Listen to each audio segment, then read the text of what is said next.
Assalamualaikum warahmatullahi wabarakatuh. Salam sejahtera untuk kita semua. Perkenalkan, nama saya Andini Hasim dari Prodi Farmasi Universitas 19 November Kolaka, mahasiswa tingkat 4. Di sini saya akan menayangkan presentasi yang telah saya buat yang bertema Penerbital sebagai obat epilepsi dan kejang, sebagai mata kuliah dari farmakologi molekuler yang dibimbing atau dibawakan oleh dosen saya APT Eva Feriadi SPAM MPAM. Oke, itulah tadi perkenalan singkat dari saya. Demi mempersingkat waktu, kita akan lanjut pokok pembahasannya. Pokok pembahasan yang saya bawakan kali ini ada 3. Yang pertama itu penerbital. Di sini saya akan membahas apa sih itu penerbital. Yang kedua, penyakit. Penyakit di sini adalah penyakit yang diobati oleh obat penerbital itu sendiri, yaitu epilepsi dan kejang. Selain definisi dari penyakit epilepsi dan kejang, saya juga akan membahas tentang patofisiologi penyakit epilepsi dan kejang. Selanjutnya itu pokok pembahasan yang ketiga, yaitu mekanisme kerja obat penerbital. Oke, kita akan langsung masuk ke pokok pembahasan yang pertama. Oke, kita masuk di pokok pembahasan yang pertama. Gambar yang teman-teman lihat di sini adalah gambar dari obat penerbital itu sendiri dalam sediaan injeksi. Ini obat yang diproduksi oleh perusahaan PT Mercy Pharma. Oke, kita lanjut saja. Penerbital adalah salah satu obat yang bekerja di kanal ion dan termasuk obat golongan generik dan obat golongan psikotropika yang tersedia dalam bentuk sediaan cair injeksi dan tablet. Penerbital juga umumnya digunakan sebagai obat anti kejang pada kejang tonik-klonik dan kejang fokal, termasuk penyakit epilepsi yang akan kita bahas ke depannya. Penerbital merupakan obat terapi lini kedua atau ketiga setelah obat diazepam dan phenytoin. Ternyata penerbital bukan cuma salah satu obat yang digunakan untuk terapi kejang, sebagai obat terapi kejang sama penyakit epilepsi. Ternyata ada beberapa obat lainnya seperti diazepam dan phenytoin. Oke, lanjut. Di sini saya akan menjelaskan tentang penerangan penerbital, obat penerbital dalam sediaan tabletnya. Dia merupakan golongan obat psikotropika dan termasuk kelas obat terapi atau antikonvulsan atau hipnotik dan sedatif. Dalam sediaan tablet itu terkandung penerbital 30 mg sampai 50 mg.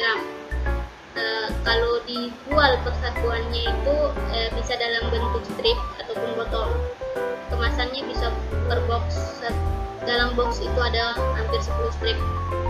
Dan perusahaan yang memproduksi sediaan obat penerbital dalam bentuk sediaan tablet ini ada diantaranya itu Kimia Farma, Mercy Pharma, Timaku Mercusuna, dan Indofarma.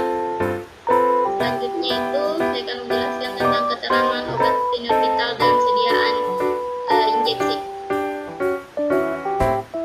Sama sih dengan sediaan tablet, hanya perbedaannya di sini kandungannya, dimana dalam satu sediaan injeksi itu bisa terdapat 50 gram atau miligram sampai 100 gram sampai miligram penerbital di dalamnya. Kalau dijual satuan penjualannya itu dia ampul atau vial. Ampul itu kalau kita kenal itu vial. Kalau kemasannya itu bisa per ampul. Satu ampul itu bisa berisi atau satu pil itu bisa berisi 1 mili atau 2 mili penerbital.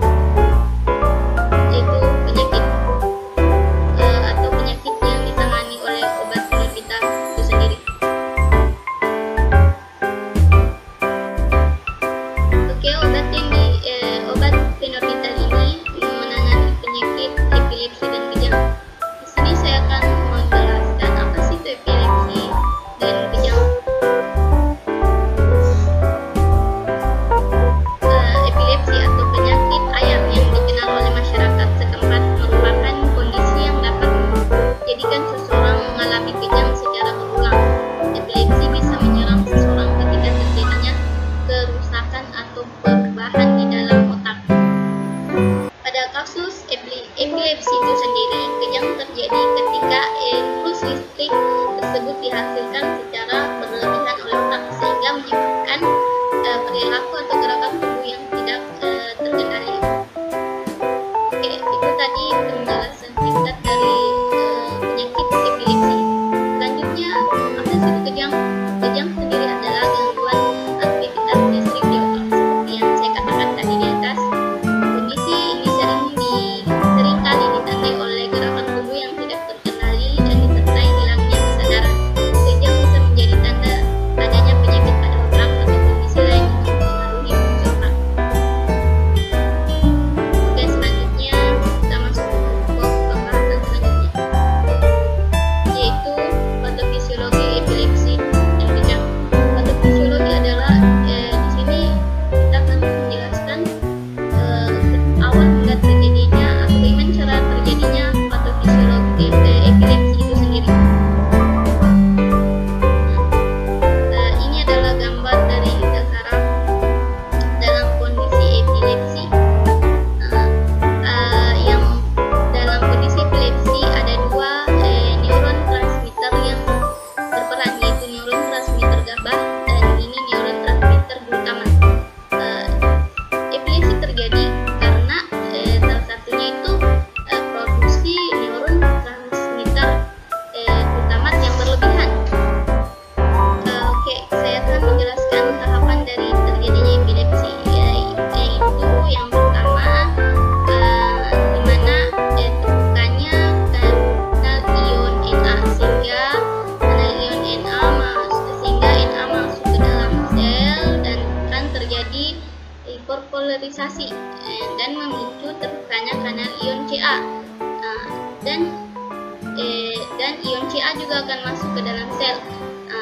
Mereka akan memicu pelepasan neuron transmitter glutamatnya. Kenapa? Apa sih? Terus apa yang menyebabkan epilepsi terjadi?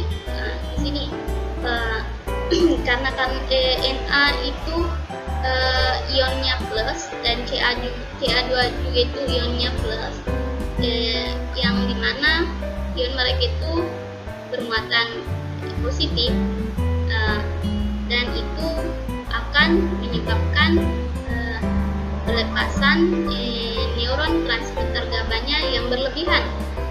Ketika neuron transmitter GABA terlepas dan ditangkap oleh reseptornya yaitu AMPA dan NMDA, ketika reseptor AMPA menangkap neuron transmitter glutamatnya, akan memicu terbukanya kanal ion Na sehingga akan memicu masuknya ion Na ke dalam sel, dan itu menyebabkan di dalam sel akan depolarisasi atau terjadi ketidakseimbangan. Dan selain itu reseptor NMDA juga akan memicu terbukanya kanal ion Ca2+ sehingga akan memicu masuknya Ca2+ ke dalam sel. Inilah yang menyebabkan terjadinya epilepsi karena neuron transmitter GABA-nya ini dia itu tidak bekerja secara sempurna untuk menidurkan sel saraf sehingga terjadi kejang atau impuls listrik yang berlebih pada otak. Itu adalah penjelasan singkat dari saya tentang bagaimana mulai terjadinya epilepsi. Oke, kita lanjut. Untuk pembahasan selanjutnya itu mekanisme kerja obat fenorbital ini sendiri. Obat fenorbital sendiri itu dia bekerja dengan cara berikatan langsung dengan reseptor GABA-nya sehingga memicu terbukanya kanal ion Ca. Ketika yang itu yang membuat produksi neuron transmitter GABA-nya bagus atau berjalan dengan lancar sehingga dapat bekerja dengan semestinya, dengan menidurkan sehingga tidak terjadi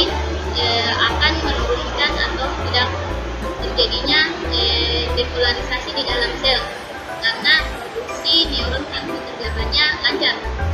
Jadi dia peran mekanisme kerjanya itu dengan cara berikatan langsung dengan reseptor GABA-nya, dan yaitu terbukanya kanal yang diam. Itulah penjelasan singkat tentang mekanisme kerja obat fenobarbital pada penyakit epilepsi. Itulah tadi penjelasan singkat dari saya tentang obat fenobarbital sebagai obat anti epilepsi dan kejang. Sekian dan terima kasih. Assalamualaikum warahmatullahi wabarakatuh.